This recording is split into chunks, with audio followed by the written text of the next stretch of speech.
से आ रही है, जहां देर रात एक 3 मंजिला इमारत का हिस्सा धराशायी हो गया।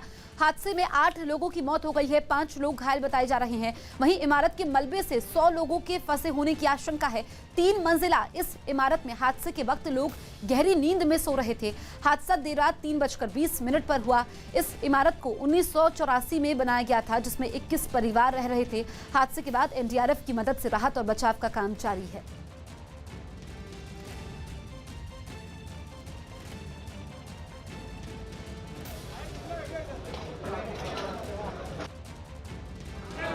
इलाके में 3 मंजिला इमारत ढह गई है। ये इमारत देर रात 3:30 बजे ढही है।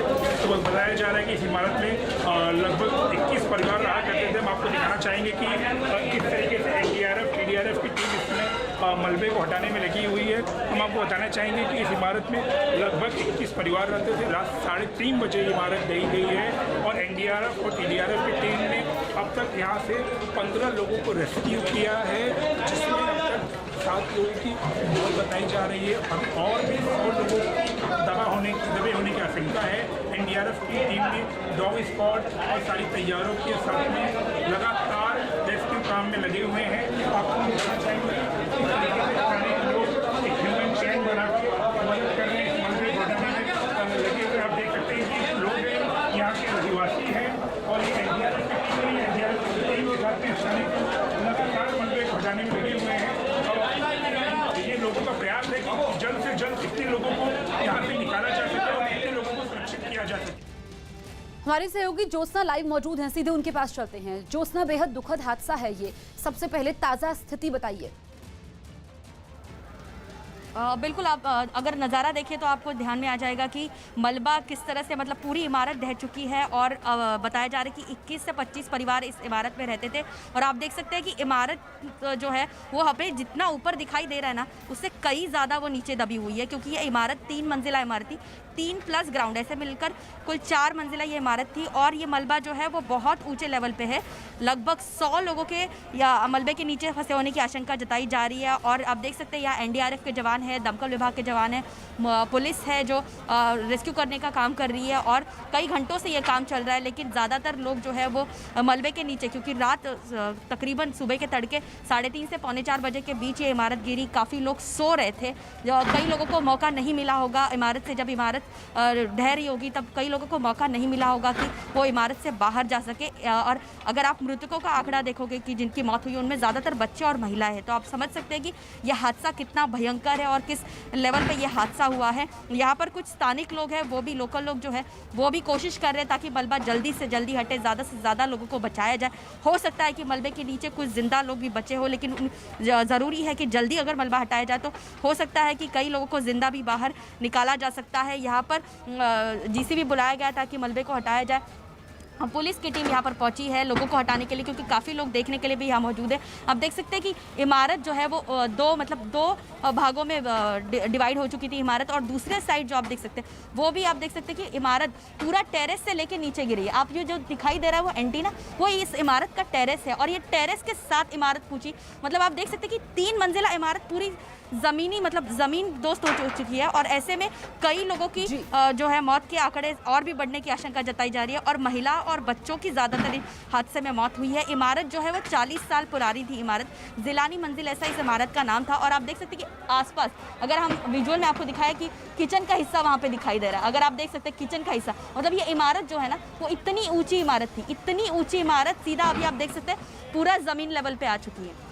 किचन का हिस्सा वहाँ दिखाई दे रहा है। हमारे साथ बने रहिए, लौटेंगे आपके पास हम। तो दुखद हादसा, तस्वीरें लगातार हम आपको दिखा रहे हैं। वहीं भिवंडी म्युनिसिपल कमिश्नर ने इस हादसे में 100 लोगों के दबे होने की आशंका जाहिर की है। थाने से सटे भिवंडी में एक 3 मंजिला इमारत गिर चुकी है, जिसमें काफ़ी कैजुअलिटी हुई है, काफ़ी लोग इस मलबे में दबे हुए हैं। इस समय हमारे साथ भिवंडी के municipal corporation commissioner Pankaj Ashiya ji हैं। हम उनसे जानना चाहेंगे कितनी कैजुअलिटी हुई है, कि कैसी तैयारियां, कितने लोगों को रेस्क्यू किया जा रहा है। सुबह 3 बजे के आसपास बिल्डिंग गिरने की इन्फॉर्मेशन मिली है। उस हिसाब से एनडीआरएफ की टीम के नेतृत्व में म्युनिसिपल कॉर्पोरेशन और थाने म्युनिसिपल कॉर्पोरेशन के बचाव दल की मदद से यहाँ पे रेस्क्यू ऑपरेशन शुरू है। अभी तक मिली जानकारी के हिसाब से 7 लोगों की कंफर्म मृत्यु हो चुकी है और लगभग 80 से 100 लोग इसमें दबे होने की आशंका है। बट रेस्क्यू ऑपरेशन अच्छे से चल रहा है और हम जल्दी से जल्दी लोगों को निकालने की कार्रवाई कर रहे हैं। सर हम जानना चाहेंगे ये कितने बजे की घटना है और किस कैसे बिल्डिंग गिर गई, मतलब ये कितनी पुरानी बिल्डिंग थी, क्या ऐसे कोई नोटिस दिया गया था या ऐसी कोई चीज़ें इससे पहले ही बताई गई थी कि क्या जर्जर इमारत? जर्जर इमारत का इसको नोटिस दिया गया था और इसके बारे में आपको डिटेल में इन्फॉर्मेशन बाद में दी जाएगी। अभी हमारा सारा फोकस रेस्क्यू ऑपरेशन के ऊपर है। सर इसमें हम जानना चाहिए कितने लोगों की कैजुअलिटी हो चुकी है, कितने लोग और भी मलबे में दबे होने की आशंका है? जैसे मैंने बताया कि अभी तक 7 लोगों की कंफर्म डेथ हो चुकी है और 80 से 100 लोग इसमें दर्द होने की आशंका है। ज्योत्सना हमारी सहयोगी लगातार हमारे साथ बने हुई हैं। ज्योत्सना, कमिश्नर कह रहे थे कि जर्जर इमारत ये घोषित थी, नोटिस दिया गया था। सवाल ये खड़ा होता है कि क्यों लोगों की जिंदगी के साथ खेला गया, इतनी बड़ी लापरवाही, और पहले लोगों को खाली क्यों नहीं करवाया गया, लोगों को बाहर क्यों नहीं निकाला गया और नतीजा ये हादसा सामने आया। आप देख सकते हैं कि भिवंडी में कई सारी इमारतें हैं जो इलीगल है, या कई सारी इमारतें हैं जो बहुत ही डेंजरस में मानी जाती है। हम आपको दिखा दें कि जो इमारत गिरी है उसके आसपास भी अगर इमारतों का आप हाल देखोगे तो आपको पता चलेगा कि भिवंडी में ऐसी कई सारी इमारतें हैं जो जर्जर अवस्था में है और जिनको हर साल जो टीएमसी की तरफ से नोटिस भेजी जाती है। लेकिन इसके बावजूद कई लोग जो होते हैं उनकी अपनी दिक्कतें होती है कि उनको जो जहाँ पे भेजते हैं वहाँ उनको जगह उनको सही नहीं लगती है। कई लोग जो होते हैं नोटिस मिलने के बावजूद कई सारे लोग इमारत में रहना ही पसंद करते हैं। कहीं ना कहीं जो टीएमसी मतलब महानगर पालिका जो होती है वो फॉर्मेलिटी के तौर पर ही नोटिस भेजती है। मतलब उनका रहता है कि हमने नोटिस भेज दी, आगे का काम आप देख लो। नोटिस भेजना एक बहुत ही आम प्रोसेस है किसी भी महानगर पालिका का। जरूरी है कि इम्प्लीमेंट कितना किया गया। अगर लेकिन जो क्लियर क्या कीजिए कि नोटिस तो आपने बताया कि महानगर पालिका भेज देती है, तो किसकी जिम्मेदारी होती है ये कि फिर आगे उसको फॉलो किया जाए, जो लोग उस इमारत में रह रहे हैं घर को खाली करवाया जाए। तो यहाँ पर जवाबदेही तय होनी चाहिए।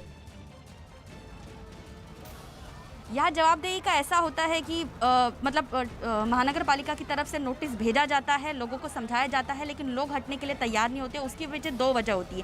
लोगों को जिस तरह से बोला जाता है कि आप यहाँ से हटकर किसी ऐसी जगह जाओ जहाँ पर सुरक्षित हो, लेकिन क्या सुरक्षित जगह मुहैया करना क्या महानगर पालिका का काम नहीं है? क्या सरकार का काम नहीं है? सिर्फ नोटिस भेजना उनका काम है। और दूसरी बात, अगर लोगों को ये पता चलता है कि ये इमारत जो है वो जर्जर हो चुकी है, उसके बावजूद, ये नोटिस होने के बावजूद वो अपने परिवार के साथ रहते, तो ये जिम्मेदारी दोनों तरफ बनती है। लेकिन पहली जिम्मेदारी जो है वो सरकार की बनती है कि अगर कुछ लोगों को नहीं समझ में आ रहा है तो वो उन लोगों को क्यों नहीं हटाते। अगर उनको दूसरी जगह हटा रहे तो उनको क्या सही जगह सरकार भेजती है? क्या महानगर पालिका ये देखती है कि लोग जो है वो वहाँ से उस जर्जर इमारत से क्यों नहीं हट रहे? क्योंकि कई लोगों का रोजगार जो है वो आसपास के इलाके में होता है और जो उनको दूसरी जगह जाने के लिए बोलते हैं वहाँ उनके लिए रोजगार नहीं होता है। तो कई लोगों को ये भी हो रहता है कि हम अगर जर्जर इमारत में रह भी रहे और यहाँ से दूर जा भी रहे तो हमें अपने रोजगार का भी सोचना पड़ता है। इसीलिए कई लोग जो है ऐसी इमारतों में रहना वो सही समझते हैं क्योंकि उनके रोजगार का सवाल होता है। तो एक फॉर्मेलिटी के तौर पर टीएमसी हो, बीएमसी हो या कोई भी महानगर पालिका हो, फॉर्मेलिटी के तौर पर हर साल नोटिस भेजती है, लेकिन आगे का एक्शन क्या होना चाहिए उसके लेकर उनकी कोई बड़ी प्लानिंग नहीं रहती है। उसको लेकर उनकी कोई बिल्कुल नहीं होती। तो यहाँ पर अहम जानकारी आप देते हुए, और ये भी बड़ी बात है कि पिछले हादसों से सबक नहीं लिया गया। जो तस्वीरें हम आपको दिखा रहे हैं, सीधी तस्वीरें, इस वक्त रेस्क्यू ऑपरेशन चल रहा है। ये 3 मंजिला इमारत थी जो अचानक से गिरी है। लगभग 3:30 से 4 बजे का वक्त था। 100 से ज्यादा लोग अभी भी मलबे में फंसे हुए हैं। ऐसे में प्राथमिकता यही है कि लोगों को जल्द से जल्द बाहर निकाला जा सके। ज्योत्सना, आप नजर बनाए रखिए, लौटेंगे आपके पास। एलएसी पर तनाव के बीच आज भारत और चीन के बीच कोर कमांडर स्तर की 6ठी बैठक होगी। इस बैठक में विदेश मंत्रालय के अधिकारी भी शामिल होंगे। बैठक आज सुबह करीब 10:30 बजे चीन के मोल्डो में होगी। अब तक कोर कमांडर स्तर की 5 बैठक हो चुकी हैं, जिनमें पहली बैठक को छोड़कर सभी बेनतीजा रही।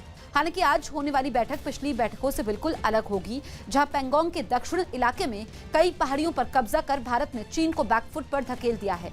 ऐसे में आज की बातचीत में चीन के तेवर कम दिख सकते हैं। आज होने वाली इस बैठक में भारत चीन को अप्रैल वाली स्थिति में लौटने के लिए कहेगा। साथ ही डिसएंगेजमेंट की प्रक्रिया को जल्द तय समय में पूरा करने की मांग को दोहराएगा। वहीं बैठक में भारत चीन को एलएसी पर जमावड़े को कम करने के लिए भी कहेगा। चीन ये दावा करता है कि वो तो असल में एलएसी पर शांति चाहता है, लेकिन न्यूज 18 इंडिया के हाथ चीन का एक सुपर एक्सप्लोसिव वीडियो लगा है। इस वीडियो के जरिए चीन दिखाने की कोशिश कर रहा है कि कैसे वो युद्ध की तैयारियों में जुटा हुआ है। चीन की कमांडो ट्रेनिंग का ये वीडियो उस वक्त आया है जब लद्दाख से लेकर अरुणाचल प्रदेश में हालात बेहद गंभीर बने हुए हैं। News 18 India super explosive.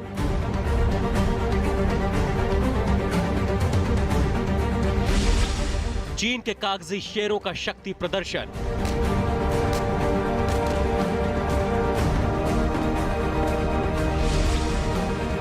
Bharat के खिलाफ चीन का वीडियो वॉर।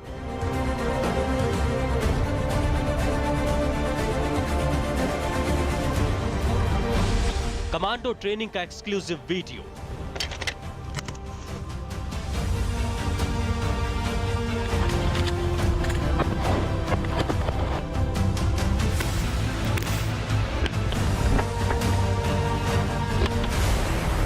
भारत और चीन के बीच एलएसी पर तनाव की तस्वीरों के बीच ये वीडियो इस वक्त सुर्खियों का सबब है। न्यूज 18 इंडिया के पास चीन से आया ये वो सनसनीखेज वीडियो है जिसने भारत के खिलाफ चीन की मंशाओं को एक बार फिर सामने ला दिया है। इस वीडियो में हथियारों से लैस चीनी सैनिक वॉर प्रैक्टिस में जुटे दिखाई दे रहे हैं।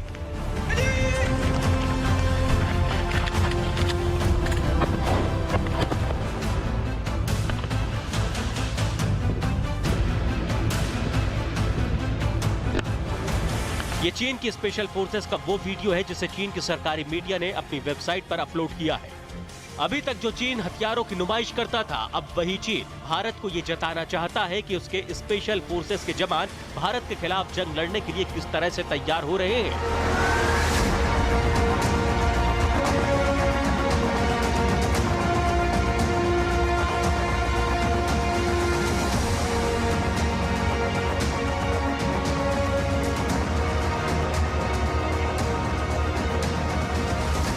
2 मिनट 26 सेकंड के इस वीडियो में चीन के कमांडो कभी भारी बारिश में ट्रेनिंग करते दिखाई दे रहे हैं तो कभी दुश्मन पर निशाना साधने की प्रैक्टिस करते दिखाई दे रहे हैं। इतना ही नहीं, इस वीडियो में चीन के जवान घात लगाकर हमला करते भी दिखाई दे रहे हैं। लाइन ऑफ एक्चुअल कंट्रोल पर तनाव के बीच न्यूज 18 के हाथ एक सुपर एक्सक्लूसिव वीडियो लगा है। इस वीडियो में चीन के सैनिक कमांडो ट्रेनिंग करते हुए देखे जा सकते हैं। खास बात यह है कि ये सैनिक भारी बारिश में टफ टेरेन में युद्ध की प्रैक्टिस करते दिखाई दे रहे हैं। यानी चीन हिंदुस्तान को संदेश देना चाहता है कि उसके सैनिक हर स्थिति में भारत के साथ युद्ध लड़ने के लिए तैयार हैं। चीन का ये नया प्रोपेगेंडा वीडियो उस वक्त आया है जब भारत और चीन के बीच लाइन ऑफ एक्चुअल कंट्रोल पर हालात बेहद गंभीर है।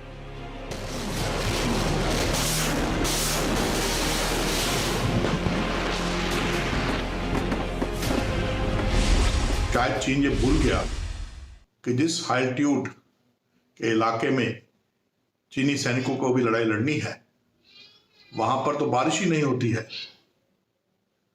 वो तो एक सूखा रेगिस्तान है, हाई एल्टीट्यूड डेजर्ट है। तो ऐसे में बारिश में ट्रेनिंग कराकर वो क्या दर्शा रहे हैं?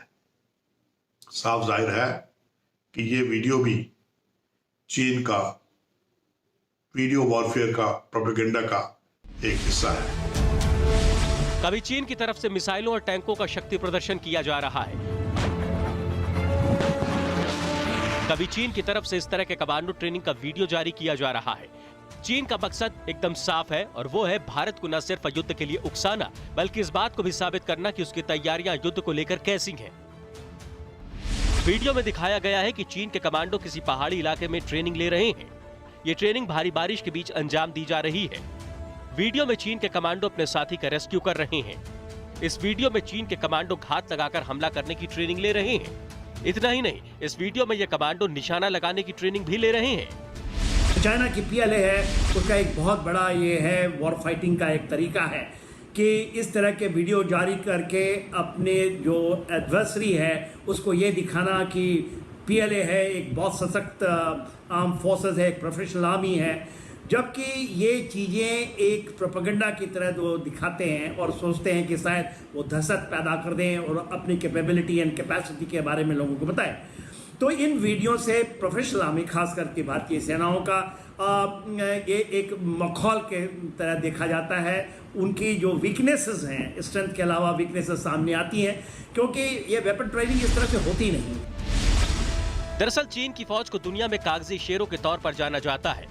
यानी जो आंकड़े में तो बहुत है, लेकिन जब बात शक्ति प्रदर्शन की आती है तो चीन के जवानों को मुंह की खानी पड़ती है।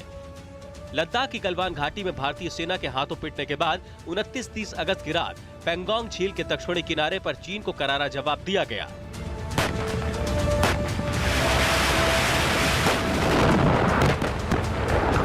जाहिर है जो चीन एलएसी पर कब्जे की साजिश को अंजाम देने के लिए भारत के साथ वीडियो वॉर कर रहा है, उसे पहले ये समझना चाहिए कि चीन अपनी जिस ट्रेनिंग और सैनिकों के बल पर उछल रहा है वो चीन लद्दाख के लड़ाकों के आगे कुछ नहीं। हमें तो बहुत अच्छा लगता है सर, देश के लिए अपने लड़के फौज में है, बहुत खुशी लगता है सर। हमेशा मैं सीना तान के चलता हूँ, मेरा लड़का फौज में जॉब है, सरकारी जॉब है, फौज में है, चाइना बॉर्डर पर है, लड़ाई कर रहा है चाइना से। बहुत खुशी लगता है सर, हम खुशी खुशी बैठते हैं घर में। डर लग गया तो फौज में लड़के को नहीं भेजता सर, डर से वो नहीं करता है सर।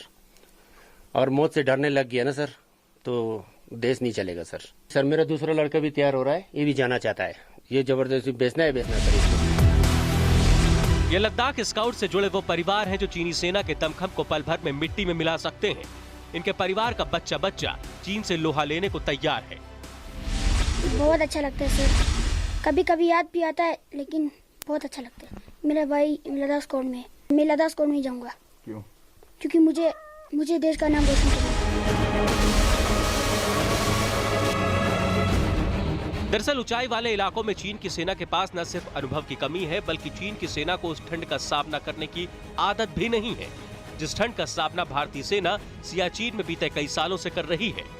इतने बेरहम इलाकों में ढलने के लिए भारतीय सेना के जाबाजों को चीन के सैनिकों की तुलना में कड़ी मशक्कत करनी होती है। ऐसे बर्फीले इलाकों में खुद को तैयार करने के लिए भारतीय जाबाजों की ट्रेनिंग होती है हाई एल्टीट्यूड वॉरफेयर स्कूल में।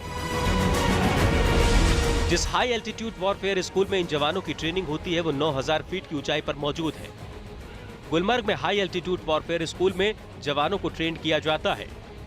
-20 डिग्री सेल्सियस तापमान में जवानों को ट्रेन किया जाता है।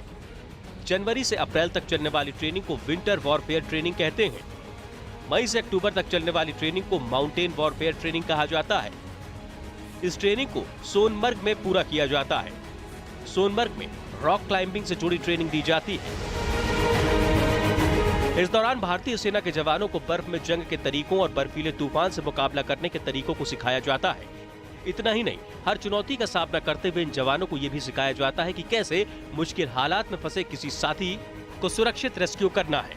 और भारतीय सेना की यही तैयारी वीडियो वॉर का दिखावा करने वाले चीन पर बहुत भारी पड़ने वाली है।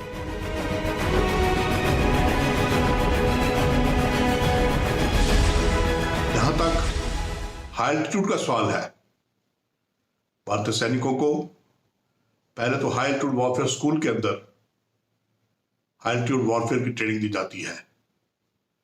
यूनिट्स को कोर बैटल स्कूल्स और डिप बैटल स्कूल्स में इंडक्शन होने से पहले या उस इलाके में जाने से पहले हाई एल्टीट्यूड वॉरफेयर की ट्रेनिंग दी जाती है। उसके बाद ऑन जॉब ट्रेनिंग बहुत जरूरी है। भारतीय सैनिक ऐसी टेरेन्स में रहते हैं, ऑपरेट करते हैं और वहां पर रहते रहते भी काफी सिखलाई हासिल करते हैं। दरअसल भारत के हाथों लगातार पिटने के बाद न सिर्फ शी जिनपिंग की चीन में किरकिरी हो रही है, बल्कि शी जिनपिंग का अपनी सेना पर से भरोसा भी उठ गया है। यही वजह है कि चीन की सेना जंग से पहले मनोवैज्ञानिक बढ़त हासिल करने के लिए न सिर्फ रोजाना वीडियो प्रोपेगेंडा फैला रही है, बल्कि युद्ध की तैयारियों का झांसा भी दे रही है। लेकिन सेना को अपनी संतानों से ऊपर मानने वालों का हौसला इस बार चीन पर भारी पड़ रहा है। बहुत सामान्य, बहुत प्यार है जी इनसे, मतलब इनसे ज्यादा तो अपने मतलब बाल बच्चे से ज्यादा हमको सैनिक को मानते हैं जी। हमारे तरफ से ये हो सकता है कि हम अपने मतलब रोटी छोटे छोटे ये खराब नहीं होता है, कहीं दिनों से मतलब महीने तक चलता है, अपने घरों में बनता है, बाजार से खरीद कर नहीं लाता है, अपने घरों में बना बना के लाया है जी। जाहिर है जो चीन छद्म युद्ध के जरिए लड़ाई जीतना चाहता है उसे ये समझना होगा कि वो अब जिस भारत के साथ मुकाबला कर रहा है वो ना तो 1962 वाला भारत है और भारतीय सेना के पास किसी संसाधन की कोई कमी नहीं है।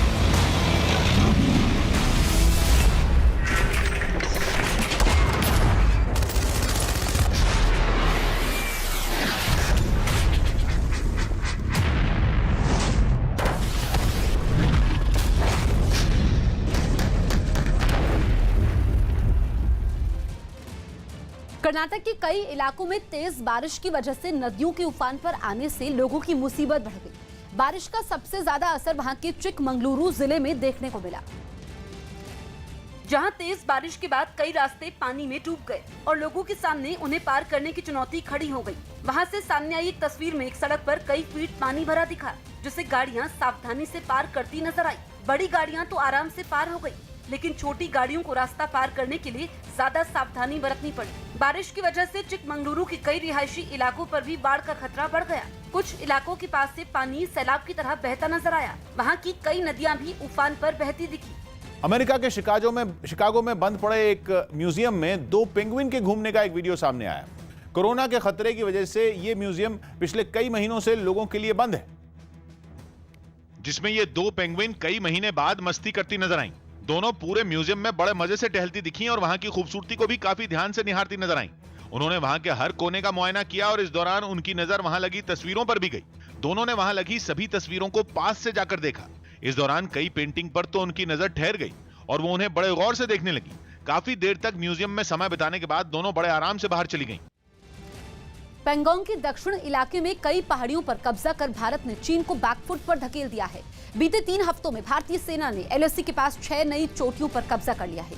29 से 30 अगस्त की रात को भारतीय सेना ने पेंगोंग के दक्षिण इलाके में कई अहम पहाड़ियों पर कब्जा कर लिया था, जिनमें गुरुंग हिल, मगर हिल, रेजांगला, रखीनला और मुखपारी की चोटियां शामिल है। चीन की बढ़ती हरकत को देखते हुए भारतीय सेना ने पेंगोंग के फिंगर 4 की पहाड़ियों पर चीन की पोस्ट से ऊपर अपनी पोस्ट तैयार की।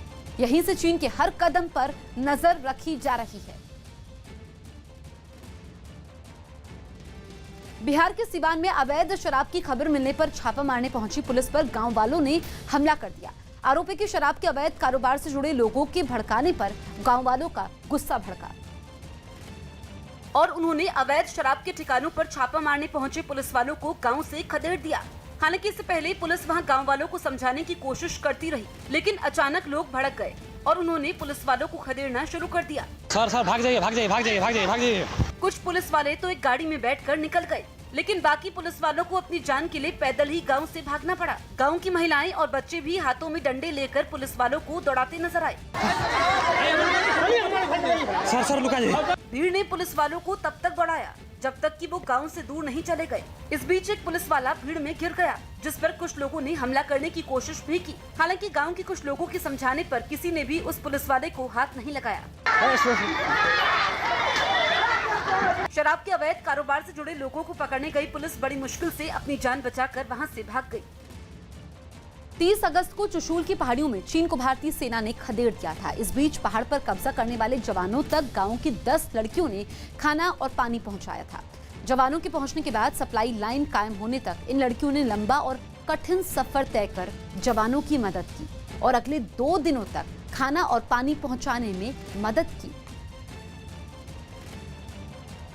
वहीं न्यूज 18 इंडिया ने ऑपरेशन ब्लैक टॉप की चश्मदीद सेरिंग्स यूडोल से बातचीत की। सेरिंग ने न सिर्फ चुशूल गांव की रहने वाली हैं। जब भारतीय सेना वहां पर पहुंची और जब ऊपर काबिज हुई पहाड़ी पर, तो उसके बाद इन्होंने अपने गांव की कुछ लड़कियों के साथ मिलकर भारतीय सैनिकों के लिए मदद भी पहुंचाई। वहां पर बिल्कुल शुरुआती दिन में, जब तक कि सप्लाई लाइन पीछे से पूरी तरह से दुरुस्त नहीं हुई थी, तो पहला दिन जो था उस वक्त इन्होंने मदद की थी अपनी पूरी टीम के साथ। सेरिंग, आप जरा हमको ये बताइए तफसील से। अब कॉन्वॉय आ गए थे, फिर सभी फौजियां जो है ऊपर पहाड़ों पे अपना अपना पोस्ट पोजीशन लेने शुरू हो गए थे ना सर। तो हमने सोचा कि क्यों ना इनका कुछ ऊपर से नीचे फिर पानी लेना, पानी लेके जाना उनके लिए मुनासिब नहीं था, बिल्कुल इम्पॉसिबल था। क्योंकि पहले जाते टाइम पे अपना पूरा बॉडी बिस्तर सब कुछ उठाना, फिर उसके बाद ऊपर से पानी उठाना मुश्किल था। तो गांव वालों ने यही तय किया कि मिलके ना यही तय किया कि क्यों ना हम वॉलंटियर उनके लिए पानी लेके जाए। तो ये कब तय किया? ये 30 तारीख को ये कब तय किया? 30 सर ये 30 तारीख की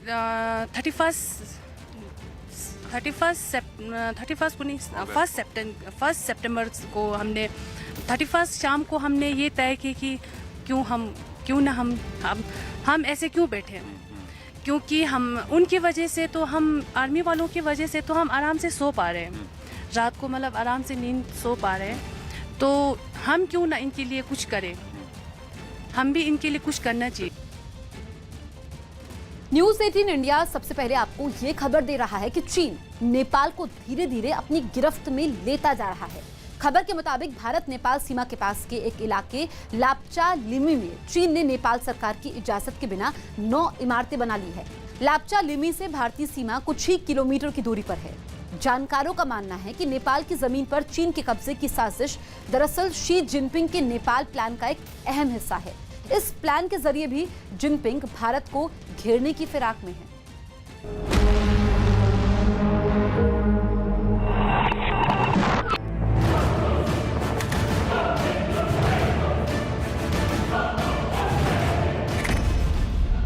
नेपाल में नजर आई चीन की साजिश।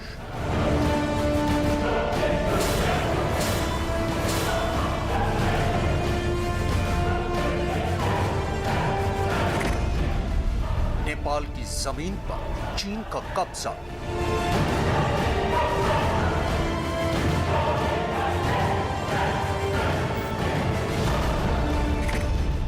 नेपाली मीडिया ने किया चीन का पर्दाफाश।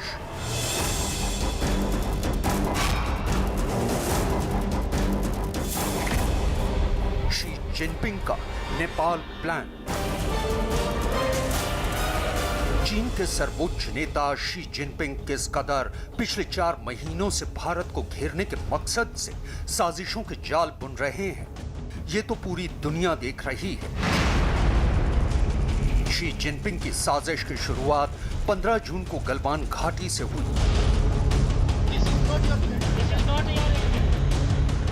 गलवान में पिटने के बाद 29 अगस्त को चीन ने वही गलती पैंगोंग में दोहराने की हिमाकत की,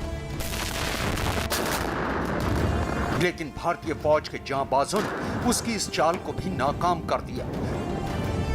पूरी दुनिया में अपनी भद पिटवाने के बाद चीन ने भारत के खिलाफ अपनी साजिशों का गलियारा उसके 2 पड़ोसी देशों पाकिस्तान और नेपाल के जरिए बनाना शुरू कर दिया। चीन पाकिस्तान को तो अपना गुलाम बना ही चुका है और नेपाल भी पाकिस्तान के ही रास्ते पर चल रहा है। नेपाल के प्रधानमंत्री केपी ओली ने शी जिनपिंग का हाथ क्या थामा, चीन को तो नेपाल में घुसने का मौका मिल गया, लेकिन शी जिनपिंग की यह साजिश पूरी तरह से कामयाब हो पाती उससे पहले ही चीन की इस चाल का पर्दाफाश हो गया और उसका गवाह बनी है मीडिया में वायरल हो चुकी ये तस्वीरें।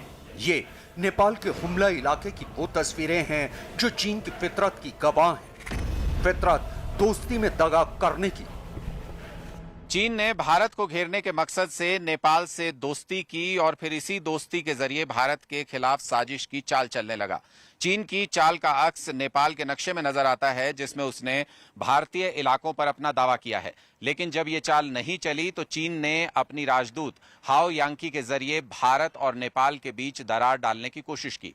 चीन अपनी खास चाल की वजह से ये भी पता लगाने में जुटा है कि आखिर नेपाली युवा भारतीय सेना में क्यों शामिल होते हैं। इस सब के पीछे चीन का मकसद भारत को घेरने का है, भारत को परेशान करने का है। ये नेपाल के हुमला इलाके की वायरल तस्वीरें हैं। नेपाल की वेबसाइट खबरहब.com की एक रिपोर्ट के मुताबिक चीन ने नेपाल के हुमला इलाके में कब्जा कर वहां 9 इमारतें बना ली हैं। हुमला के मुख्य जिला अधिकारी ने जब हुमला के लाप्चा लिमी इलाके का दौरा किया तो इस दौरान नेपाल की जमीन पर चीन की साजिश बेनकाब हुई।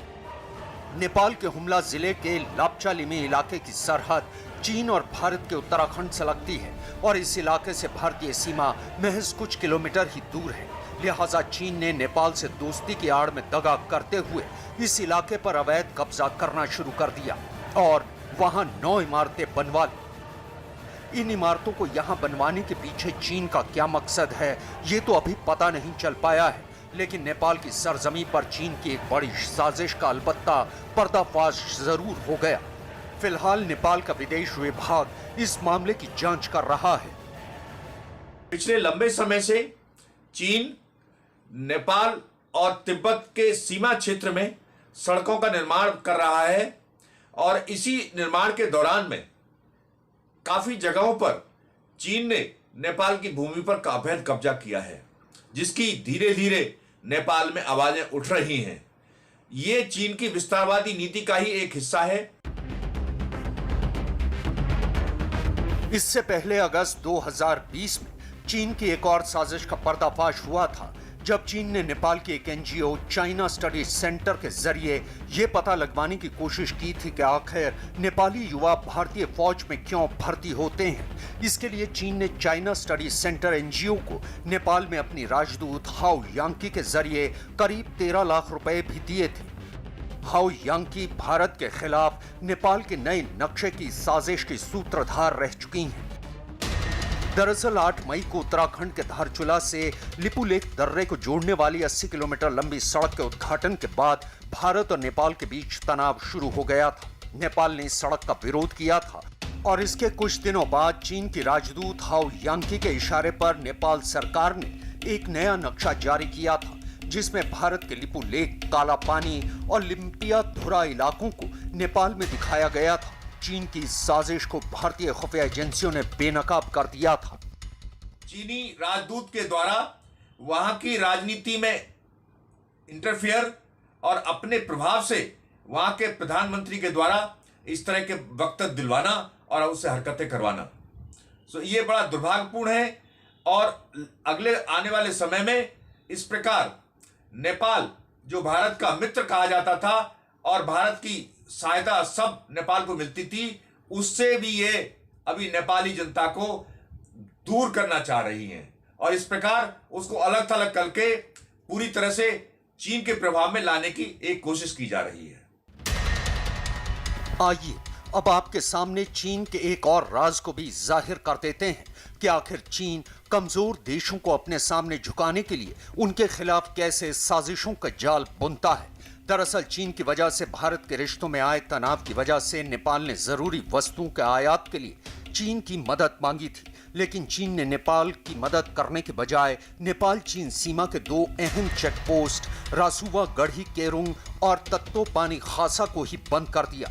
चीन के इस कदम के बाद नेपाल में जरूरी सामानों की किल्लत खड़ी हो गई है।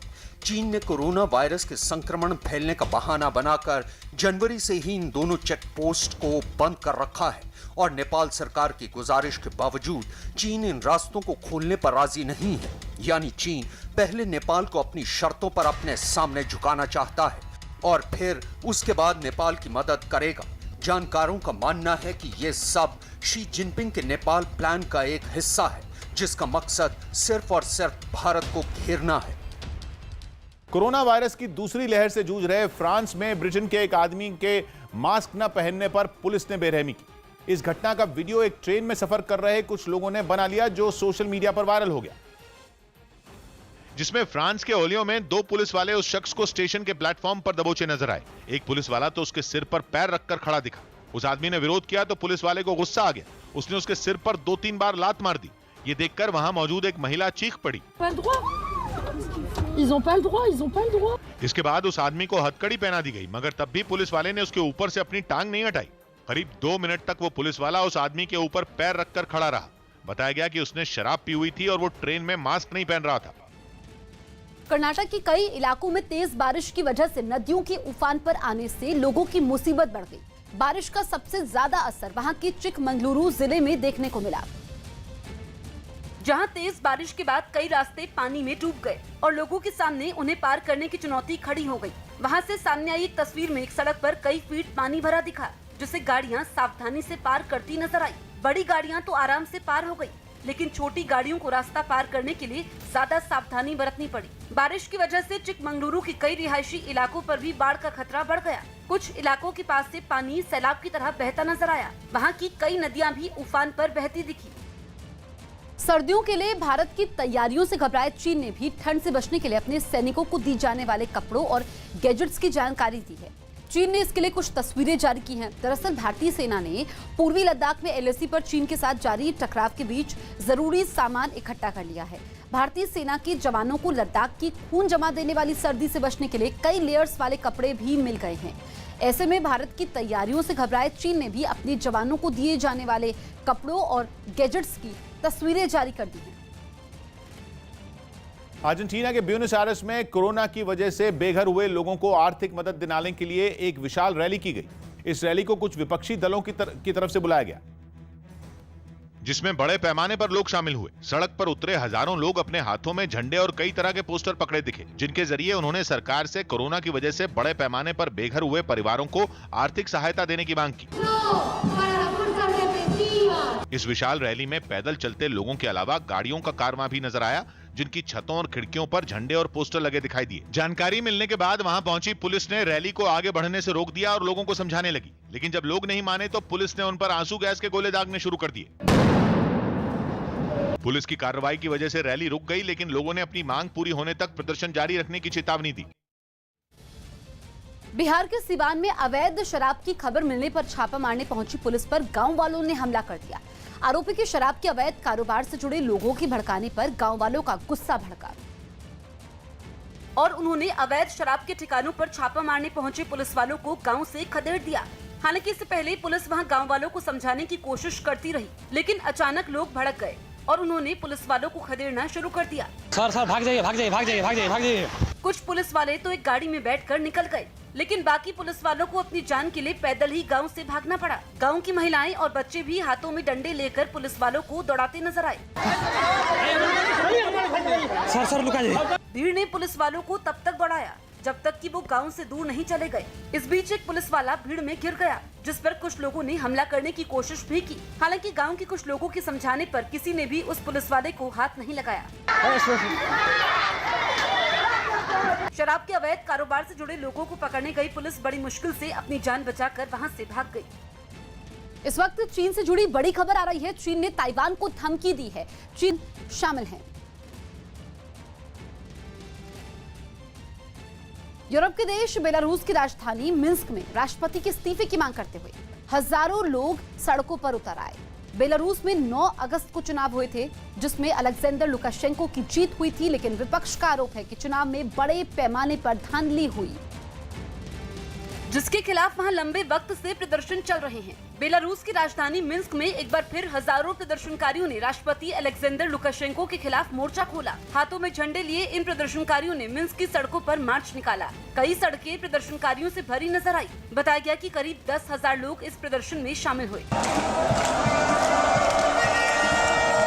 कुछ ही देर बाद पुलिस भी सड़कों पर उतर आई और उसने प्रदर्शन कर रहे लोगों को हिरासत में लेना शुरू कर दिया। नकाबपोश पुलिस कर्मियों ने न केवल हंगामा कर रहे लोगों को पकड़ा, बल्कि शांत तरीके से प्रदर्शन करने वालों पर भी सख्ती दिखाई। इस वक्त की बड़ी खबर आ रही है चीन की धोखाधड़ी से जुड़ी हुई। चीन अपने हमले की वीडियो में हॉलीवुड की फिल्मों के सीन का इस्तेमाल करता है। पीएलए की पब्लिसिटी। ब्रेक के बाद भी जारी रहेगी आज की ताजा खबर।